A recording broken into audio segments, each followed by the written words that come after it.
Saat Abdullah bin Umar telah berusia senja, ia berbicara, "Aku telah berbayat kepada Rasulullah dan sampai saat ini aku tidak pernah merusak atau mengingkari janji itu. Aku tidak pernah berbayat kepada pengobar fitnah dan tidak pula membangunkan orang mukmin dari tidurnya." Kalimat-kalimat tersebut merupakan rangkuman kehidupan seorang laki-laki saleh yang dikaruniai usia panjang hingga melebihi 80 tahun dan telah memulai hubungannya dengan Rasulullah dan Islam sejak berusia 13 tahun, yaitu ketika ingin menyertai ayahandanya dalam Perang Badar, dengan harapan mendapatkan tempat dalam deretan para pejuang, seandainya tidak ditolak oleh Rasulullah karena usianya yang masih terlalu muda. Sejak saat itu dan bahkan sebelumnya lagi, ketika ia menyertai ayahandanya dalam hijrahnya ke Madinah, hubungan anak yang cepat matang, kepribadiannya itu dengan Rasulullah dan Islam telah mulai terjalin. Sejak hari itu sampai saat ia menemui Allah, yakni setelah ia mencapai usia 85 tahun, kita akan mengetahui bahwa ia adalah seorang yang tekun dan selalu mendekatkan diri kepada Allah. Ia tidak pernah bergeser dari pendiriannya, walau seujung rambut, dan tidak pernah menyimpang dari bayat yang telah diikrarkannya atau melanggar janji yang telah diucapkannya. Banyak sekali keistimewaan yang bisa diambil dari Abdullah bin Umar. 11, kerendahan hati, kebulatan tekad dan keteguhan pendirian, kedermawanan, kesalehan dan ketekunannya dalam beribadah, serta ketangguhannya dalam berpegang kepada teladan yang diberikan oleh Rasulullah. Semua sifat dan keutamaan ini turut berperan dalam menempa kepribadiannya yang luar biasa dan kehidupannya yang suci lagi benar. Abdullah belajar banyak hal tentang kebaikan dari ayahanda Umar bin Al-Khattab. Bersama ayahnya, ia belajar dari Rasulullah tentang semua macam kebaikan dan keagungan. Seperti ayahnya, ia telah berhasil mencapai keimanan yang baik terhadap Allah dan Rasul-Nya. Karena itu, kesetiaannya mengikuti jejak langkah Rasulullah merupakan suatu hal yang sangat menakjubkan. Abdullah selalu memperhatikan apa saja yang dilakukan oleh Rasulullah, lalu menirunya secara cermat dan teliti. Contohnya, Rasulullah pernah melakukan syalat di suatu tempat, maka Ibnu Umar pun melakukan hal yang sama di tempat itu. Di tempat lain, Rasulullah pernah berdoa sambil berdiri, maka Ibnu Umar pun berdoa di tempat itu sambil berdiri. Ketika di tempat lain Rasulullah berdoa sambil duduk, Ibnu Umar pun berdoa di sana sambil duduk. Saat di suatu lokasi, Rasulullah turun dari punggung untanya dan melakukan syalat 2 rakaat, Ibnu Umar pun tidak mau ketinggalan melakukannya. Jika dalam perjalanannya ia lewat di daerah itu dan tempat itu. Bahkan ia tidak lupa ketika unta tunggangan Rasulullah berputar 2 kali di suatu tempat di Mekkah sebelum beliau turun dari atasnya untuk melakukan syalat 2 rakaat. Meski barangkali unta itu berputar karena mencari tempat yang cocok baginya untuk menderum. Nah, ketika Abdullah bin Umar sampai di tempat itu, ia segera membawa untanya berputar 2 kali, kemudian menderumkan untanya. Dan setelah itu ia syalat 2 rakaat, sehingga persis dengan perbuatan Rasulullah yang telah disaksikannya. Kesetiaannya yang sangat tulus dalam mengikuti jejak Rasulullah ini telah mengundang pujian dari Ummul Mukminin Aisyah, sehingga ia mengatakan, tidak seorang pun yang mengikuti jejak langkah Rasulullah di tempat-tempat persinggahan beliau sebagaimana yang dilakukan oleh Ibnu Umar. Abdullah telah memanfaatkan usianya yang panjang dan penuh berkah itu untuk membuktikan kecintaannya yang mendalam terhadap Rasulullah. Hingga suatu masa kaum muslimin yang saleh berdoa, "Ya Allah, biarkanlah Ibnu Umar tetap hidup selama Engkau memberikan hidup bagiku, agar aku dapat mengikuti jejaknya, karena aku tidak mengetahui seorang pun yang menghirup dari sumber pertama selain dia." Karena kegemarannya yang kuat tidak pernah luntur dalam mengikuti sunnah dan jejak langkah Rasulullah, Ibnu Umar bersikap sangat hati-hati dalam penyampaian hadits dari Rasulullah. Dia tidak akan menyampaikan suatu hadits darinya, kecuali jika ia ingat seluruh kata-kata Rasulullah. Orang-orang yang semasa dengannya mengatakan, tak seorang pun di antara sahabat Rasulullah yang lebih berhati-hati agar tidak tercecer atau terkurangi sehuruf pun dalam menyampaikan hadits Rasulullah sebagaimana Ibnu Umar. Pun demikian dalam berfatwa, ia sangat berhati-hati dan lebih suka menjaga diri. Suatu hari, seseorang datang kepadanya untuk meminta fatwa. Setelah orang itu memajukan pertanyaan, Ibnu Umar menjawab, "Saya tidak tahu tentang masalah yang Anda tanyakan itu." Orang itu pun pergi dan baru beberapa langkah ia meninggalkannya. Ibnu Umar menggosok-gosokkan telapak tangannya sebagai ungkapan sukacita dan berkata dalam hatinya. Ibnu Umar ditanyai orang tentang yang tidak diketahuinya, maka ia menjawab tidak tahu. Dia tidak ingin berijtihad untuk memberikan fatwa karena takut berbuat kesalahan. Walaupun pola hidupnya mengikuti ajaran agama besar yang menyediakan 1 pahala bagi orang-orang yang berijtihad salah dan 2 pahala bagi yang berijtihad benar, sikap kehati-hatiannya telah menyebabkannya tidak berani berfatwa. Dia juga menghindarkan diri dari jabatan hakim, padahal jabatan ini merupakan jabatan tertinggi di antara jabatan kenegaraan dan kemasyarakatan, di samping menjamin pemasukan keuangan, pengaruh, dan kedudukan mulia. Namun, apa perlunya kekayaan, pengaruh, dan kemuliaan itu bagi Ibnu Umar? Suatu hari, Khalifah Utsman memanggilnya dan meminta kesediaannya memegang jabatan hakim tersebut, tetapi ia menolaknya. Utsman tetap mendesaknya, tetapi Ibnu Umar juga tetap mempertahankan penolakannya itu. "Apakah engkau tidak menaati perintahku?" tanya Utsman. Ibnu Umar menjawab, "Sama sekali tidak, hanya saya dengar para hakim itu ada 3 macam. Pertama, hakim yang mengadili tanpa ilmu, maka ia dalam neraka. Kedua, hakim yang mengadili berdasarkan nafsu, maka ia juga dalam neraka. Ketiga, hakim yang berijtihad dan hasil ijtihadnya benar, maka ia dalam keadaan berimbang, tidak berdosa dan tidak pula mendapat pahala. Atas nama Allah, saya memohon kepadamu agar dibebaskan dari jabatan itu." Khalifah Utsman menerima keberatan itu setelah mendapat jaminan bahwa ia tidak akan menyampaikan hal itu kepada siapapun. Sebab Utsman menyadari bagaimana kedudukan Ibnu Umar di hati masyarakat. Bila orang-orang yang bertakwa lagi saleh mengetahui keberatan Ibnu Umar menerima jabatan tersebut, mereka pasti akan mengikuti langkahnya. Sehingga Utsman tidak akan menemukan seorang bertakwa yang bersedia menjadi hakim. Pendirian Abdullah bin Umar ini mungkin terlihat sebagai sikap yang kurang positif. Tetapi sebenarnya tidak demikian. Ibnu Umar tidak akan menolak jabatan tersebut apabila tidak ada lagi orang lain yang pantas menduduki jabatan itu.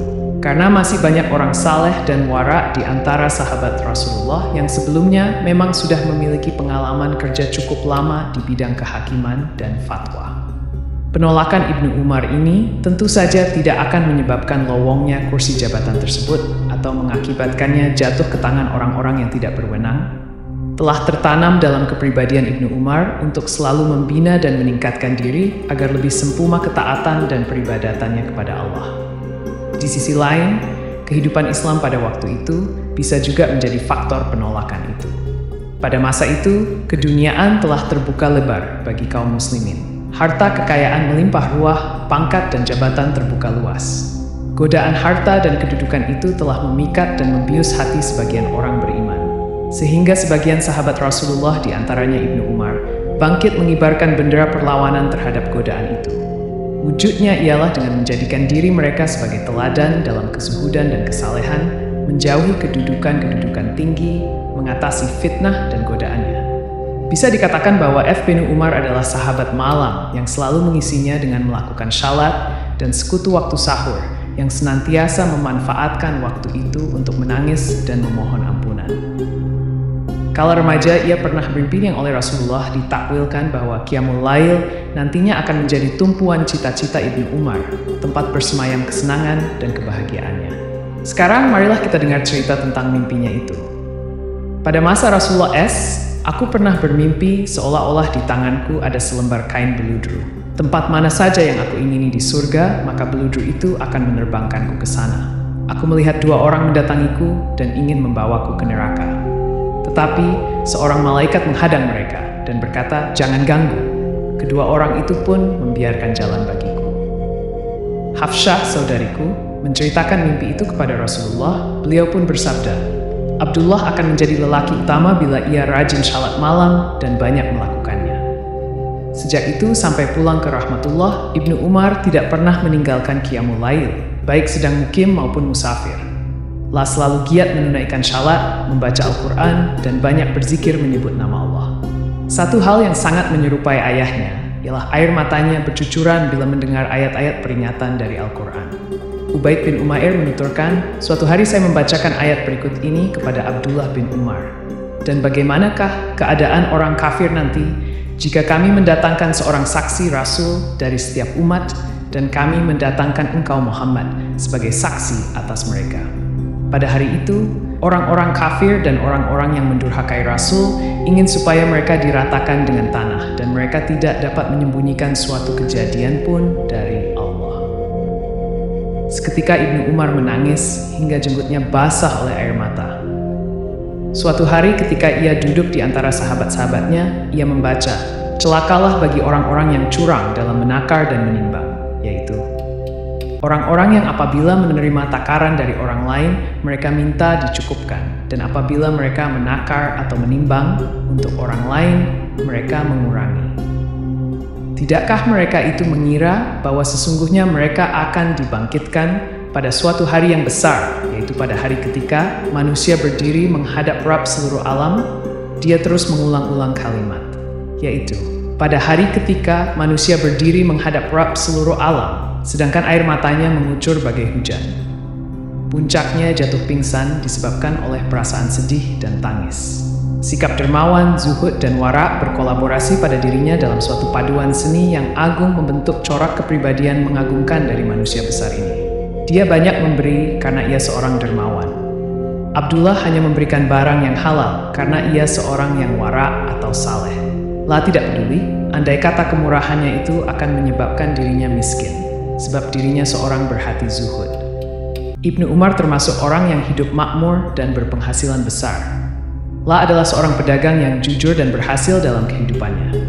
Selain itu, gajinya dari Baitul Mal tidak sedikit. Hanya saja itu tidak sedikit pun disimpannya untuk kepentingan pribadi, tetapi dibagi-bagikan sebanyak-banyaknya kepada para fakir, miskin, dan pengemis. Ayyub bin Wail ar-Rasibi pernah menceritakan kepada kita salah satu contoh kedermawanannya. Suatu hari Ibnu Umar menerima uang sebanyak 4.000 dirham dan sehelai baju dingin. Pada hari berikutnya, Ibnu Wail melihatnya di pasar sedang membeli makanan untuk hewan tunggangannya, namun tidak dibayar secara kontan. Didorong oleh rasa penasaran, Ibnu Wail menjumpai keluarganya, lalu bertanya, "Bukankah kemarin Abu Abdirrahman, maksudnya Ibnu Umar, menerima kiriman 4.000 dirham dan sehelai baju dingin?" "Benar," jawab mereka. Ibnu Wail berkata, "Saya lihat ia tadi di pasar membeli makanan untuk hewan tunggangannya, dan ia tidak punya uang untuk membayarnya."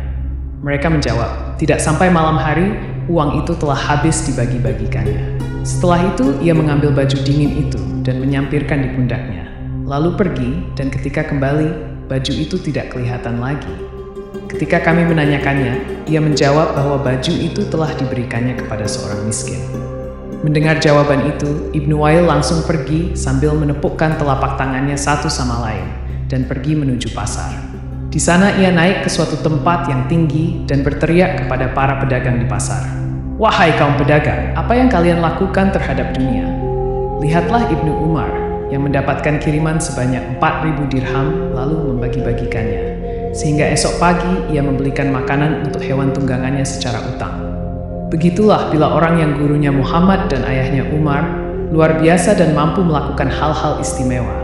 Kedermawanan, kezuhudan, dan kewaraan merupakan 3 unsur yang menyatu pada Abdullah bin Umar, yang membuktikan secara nyata bahwa ia adalah seorang pengikut terpercaya dan seorang putra teladan. Bagi orang yang ingin melihat kesetiaannya mengikuti jejak langkah Rasulullah, cukuplah sebagai bukti bahwa Ibnu Umar menghentikan tunggangannya persis di tempat Rasulullah menghentikan unta beliau. Dan ia berkata, "Semoga setiap jejak akan berpijak di atas jejak sebelumnya." Begitu pula dalam persoalan bakti, hormat, dan kagum kepada orang tua, Ibnu Umar mencapai suatu taraf yang mengharuskan agar kepribadian Umar itu diteladani oleh pihak musuh, apalagi oleh kaum kerabat dan putra-putra kandungnya sendiri.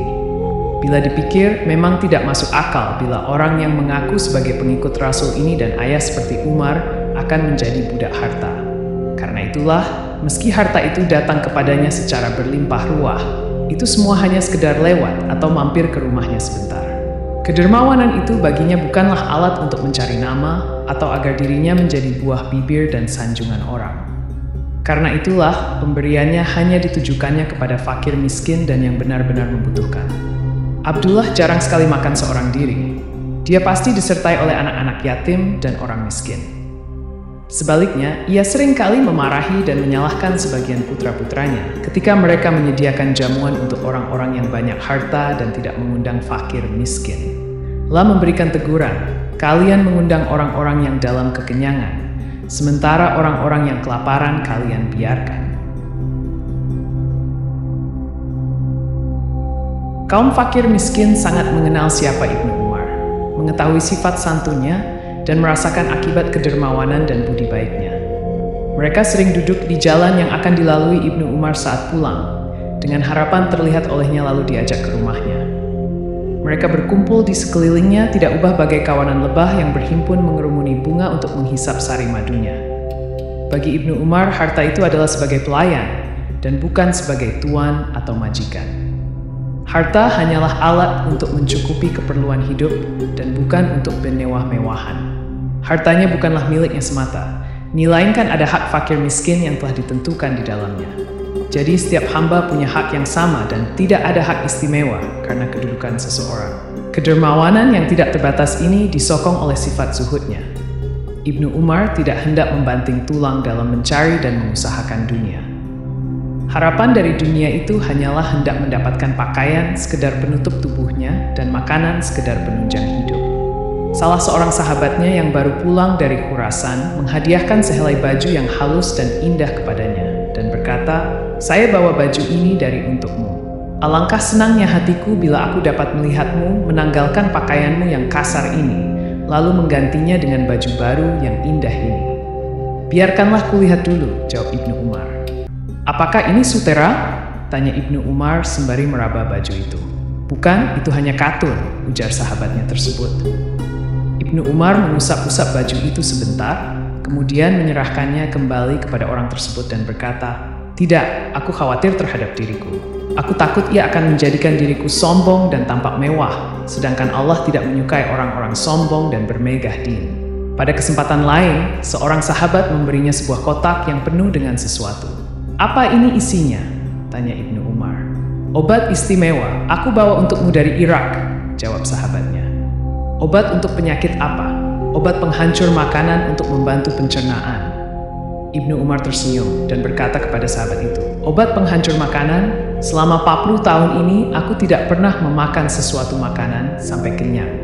Seseorang yang tidak pernah makan sampai kenyang selama 40 tahun tentu maksudnya bukan hendak menjauhi rasa kenyang itu semata, melainkan karena dorongan sifat zuhud dan waraknya, di samping bagian dari upayanya untuk mengikuti jejak langkah Rasulullah dan ayahandanya.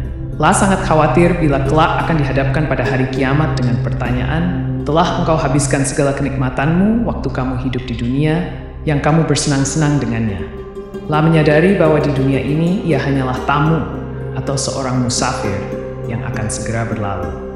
Allah pernah bercerita tentang dirinya, "Aku tidak pernah membuat tembok dan tidak pula menanam sebatang kurma sejak wafatnya Rasulullah." Maimun bin Mahran berkata, "Saya masuk ke rumah Ibnu Umar dan menaksir harga barang-barang yang terdapat di sana berupa ranjang, selimut, tikar, dan apa saja yang terdapat di sana, maka saya mendapati harganya tidak sampai 100 dirham.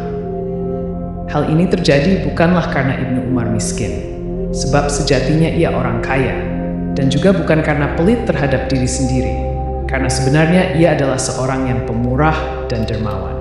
Yang demikian karena ia seorang zuhud yang tidak terpikat oleh dunia, tidak suka hidup mewah, dan tidak senang menyimpang dari kebenaran serta kesalehan dalam menempuh hidup ini." Ibnu Umar dikaruniai umur panjang dan masih hidup pada masa Bani Umayyah, di mana harta melimpah ruah, tanah tersebar luas, dan kemewahan terbentang di kebanyakan rumah kaum muslimin, apalagi di istana. Meski demikian, gunung yang mulia ini tetap tegak dan tidak tergoyahkan, tidak hendak beranjak dari tempatnya, dan tidak hendak bergeser dari sifat wara dan zuhudnya. Jika seseorang menyebut persoalan kebahagiaan dan kesenangan dunia yang dihindarinya itu, ia berkata, "Aku dan para sahabatku telah sepakat atas suatu perkara, dan aku khawatir jika menyalahi mereka dan takkan bertemu lagi dengan mereka untuk selama-lamanya." Kemudian ia menuturkan kepada orang-orang bahwa ia meninggalkan dunia itu bukanlah disebabkan oleh ketidakmampuan. Kemudian ia menadahkan kedua tangannya ke langit, sembari berkata, "Ya Allah, Engkau mengetahui bahwa kalau tidaklah karena takut kepadamu, tentulah kami akan ikut berdesakan dengan bangsa kami Quraisy memperebutkan dunia ini." Memang benar, seandainya ia tidak takut kepada Allah, tentulah ia akan ikut merebut dunia dan tentulah ia akan berhasil. Tetapi ia tidak perlu berebut karena dunia datang sendiri kepadanya, merayunya dengan berbagai kesenangan dan daya tariknya. Apakah ada yang lebih menarik daripada jabatan khalifah? Jabatan ini berkali-kali ditawarkan kepada Ibnu Umar, tetapi ia tetap menolak. Bahkan ia pernah diancam jika tidak mau menerimanya, tetapi pendiriannya semakin teguh dan penolakannya semakin keras.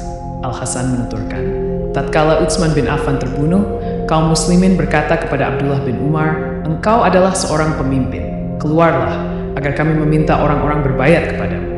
Ibnu Umar menjawab, "Demi Allah, bila mungkin, janganlah ada walau setetes darah pun yang tertumpah disebabkan diriku." Mereka berkata lagi, "Engkau harus keluar, kalau tidak kami akan membunuhmu di tempat tidurmu." Namun, jawaban Ibnu Umar tidak berbeda dengan yang pertama. Demikianlah, mereka membujuk dan mengancamnya, tetapi mereka tidak mendapatkan hasil apa-apa. Setelah waktu berjalan sekian tahun dan fitnah semakin menjadi-jadi, Ibnu Umar tetap merupakan satu-satunya harapan. Orang-orang mendesaknya agar sedia menerima jabatan khalifah dan mereka akan berbayat kepadanya, tetapi ia selalu menolak. Penolakan ini menyebabkan timbulnya masalah yang ditujukan kepada Ibnu Umar. Tetapi ia mempunyai alasan yang logis. Telah dimaklumi bahwa setelah Utsman terbunuh, keadaan bertambah buruk dan berlarut-larut, sehingga bencana dan malapetaka pun tidak terelakkan. Walaupun ia tidak mempunyai ambisi untuk menempati jabatan khalifah tersebut, ia sejatinya bersedia memikul tanggung jawab dan menanggung risikonya. Dengan syarat, ia dipilih oleh seluruh kaum muslimin dengan kemauan sendiri tanpa dipaksa. Adapun jika bayat itu dipaksakan oleh sebagian orang atas sebagian yang lainnya di bawah ancaman pedang, inilah yang tidak disetujui oleh Ibnu Umar dan ia menolak jabatan khalifah yang dicapai dengan cara seperti itu. Ketika itu syarat tersebut tidak mungkin terwujud. Meski sebesar apapun kebaikan Ibnu Umar dan kekompakan kaum muslimin dalam mencintai dan menghormatinya, luasnya daerah dan letaknya yang berjauhan, di samping pertikaian yang sedang berkecamuk di antara kaum muslimin, menyebabkan mereka terpecah-pecah menjadi beberapa golongan yang saling berperang dan mengangkat senjata. Suasana waktu itu tidak memungkinkan tercapainya konsensus atau kesepakatan yang diharapkan oleh Ibnu Umar. Suatu hari, seseorang mendatanginya dan berkata, "Tidak ada seorang pun yang lebih buruk perlakuannya terhadap umat manusia selain dirimu." "Mengapa?" tanya Ibnu Umar. "Demi Allah, saya tidak pernah menumpahkan darah mereka, tidak pula berpisah dengan jamaah mereka, apalagi memecah belah kesatuan mereka." Orang itu berkata lagi, "Seandainya engkau bersedia menjadi khalifah, tidak akan ada seorang pun yang menentang." Jawab Ibnu Umar, "Saya tidak ingin jabatan itu menjadi milikku, sementara masih ada seseorang yang mengatakan setuju, sedangkan orang lain mengatakan tidak." Ketika peristiwa telah berkembang sedemikian rupa dan kedudukan Muawiyah telah kokoh, lalu beralih kepada putranya, Yazid, Ibnu Umar tetap menjadi tumpuan harapan manusia untuk menempati jabatan khalifah. Bahkan, ketika Muawiyah putra Yazid menduduki jabatan khalifah, lalu hanya selang beberapa hari, ia meninggalkannya karena tidak menyukainya. Harapan terhadap Ibnu Umar tersebut tidak pernah surut.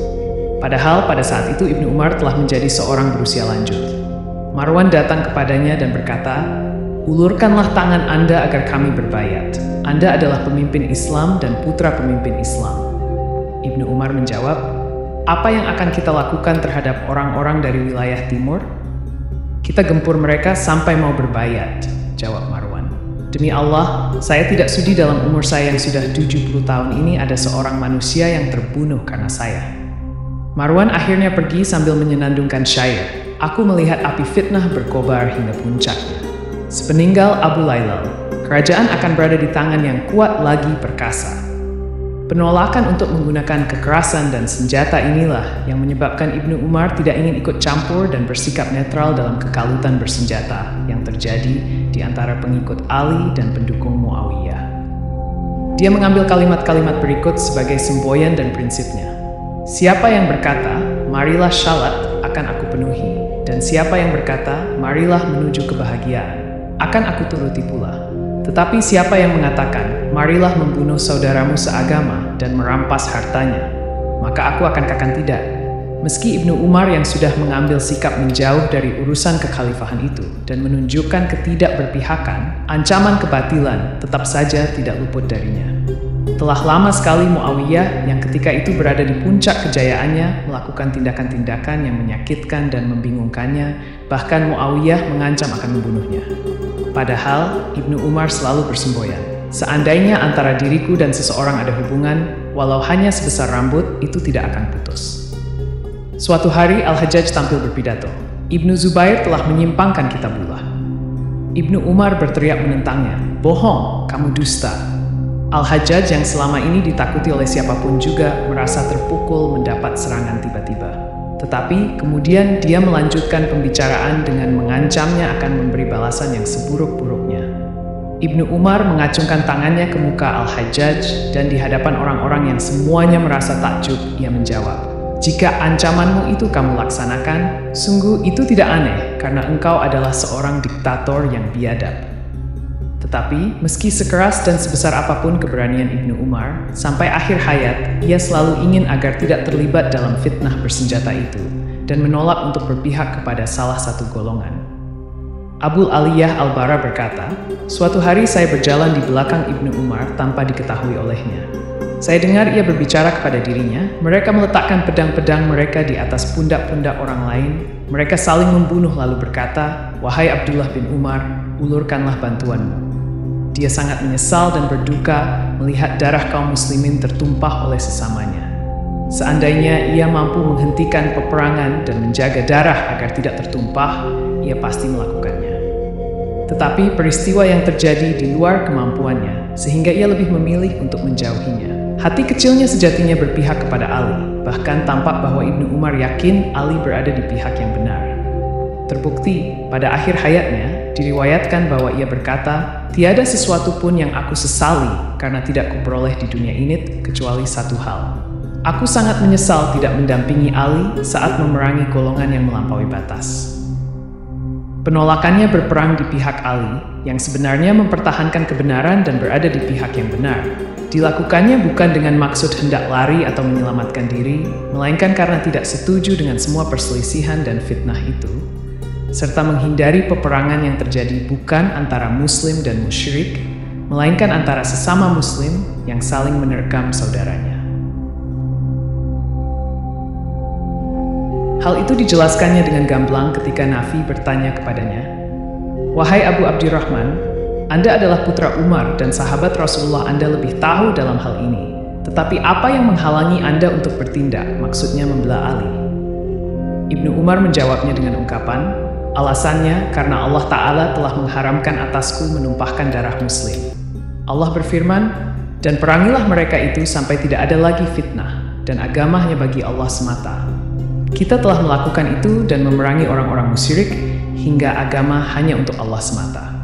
Tetapi sekarang, apa tujuan kita berperang? Aku telah mulai berperang sejak berhala-berhala masih memenuhi Al-Masjid Al-Haram dari pintu sampai ke sudut-sudutnya, hingga akhirnya semua itu dibasmi Allah dari tanah Arab. Sekarang, apakah aku akan memerangi orang yang mengucapkan la ilaha illallah?" Itulah logika, argumen, dan keyakinan Ibnu Umar. Jadi, ia menghindari peperangan dan tidak ingin terlibat dalam hal itu, bukanlah karena takut atau hal-hal negatif lainnya, melainkan karena tidak menyetujui perang saudara antara sesama orang beriman dan menentang tindakan seorang Muslim yang menghunus pedang terhadap Muslim lainnya. Ibnu Umar dikaruniai usia lanjut dan mengalami saat-saat pintu keduniaan terbuka lebar bagi kaum muslimin. Harta melimpah ruah, jabatan beraneka ragam, dan angan-angan manusia melambung tinggi. Namun kekuatan psikologisnya yang luar biasa mampu mengubah racun pada zamannya. Kondisi zaman itu memang penuh dengan segala macam keinginan, fitnah, dan harta benda. Bagi dirinya justru diubah menjadi zaman yang diliputi oleh kezuhudan dan kesalehan. Dia menjalani masa itu sebagai orang yang tekun beribadah dan selalu dekat dengan Sang Pencipta, dengan penuh keyakinan. Kehidupannya diisi sepenuhnya dengan kegiatan tersebut. Karakternya yang agung, yang telah dibentuk oleh Islam pada masa-masa pertamanya yang gemilang dan tinggi menjulang, tidak pernah tergoyahkan sedikit pun. Corak kehidupan mengalami perubahan bersamaan dengan awal masa kekuasaan Bani Umayyah. Tidak ada seorang pun yang dapat lari dari perubahan tersebut. Masa itu bisa dikatakan sebagai masa kelonggaran dalam segala hal. Kelonggaran yang bukan hanya bisa menuruti semua keinginan pemerintah, melainkan juga keinginan-keinginan pribadi dan golongan. Di tengah-tengah badai godaan dunia dan pasukan massa yang penuh dengan keluasan, kekayaan, dan kemegahannya, Ibnu Umar tetap bertahan dengan segala keutamaannya, tidak menghiraukan semua itu, dan tetap melanjutkan pengembangan jiwanya yang besar. Sungguh, ia telah berhasil menjaga tujuan mulia dari kehidupannya seperti yang diharapkannya, hingga orang-orang yang hidup semasa dengannya melukiskannya dengan ungkapan, Ibnu Umar telah meninggal dunia, dan dalam hal keutamaan, ia tidak ubahnya seperti Umar. Bahkan, ketika menyaksikan sifat dan akhlaknya yang mengagumkan itu, mereka membandingkannya dengan Umar, yaitu ayahnya yang berpribadi besar. Mereka berkata, Umar hidup pada masa yang waktu itu banyak tokoh yang menjadi saingannya, sedangkan Ibnu Umar hidup pada masa yang waktu itu tidak ditemui siapa yang menandinginya. Perbandingan itu terlalu berlebihan, tetapi dapat dimaafkan terhadap orang seperti Ibnu Umar. Adapun Umar, tidak seorang pun dapat disejajarkan dengannya. Tidak mungkin ada bandingannya di setiap masa dari kaum manapun juga. Pada tahun Dugdug 3H, ketika sang surya telah condong ke barat hendak memasuki peraduannya, sebuah kapal keabadian telah mengangkat sauh dan mulai berlayar ke alam lain, dan Ar-Rafiq Al-A'la membawa sosok tubuh salah seorang tokoh teladan terakhir mewakili zaman wahyu di Mekkah dan Madinah, yaitu jasad Abdullah bin Umar bin Al-Khattab. Adapun tokoh dari kalangan sahabat yang terakhir wafat adalah Anas bin Malik yang meninggal di Basrah pada tahun 91 atau 93 H.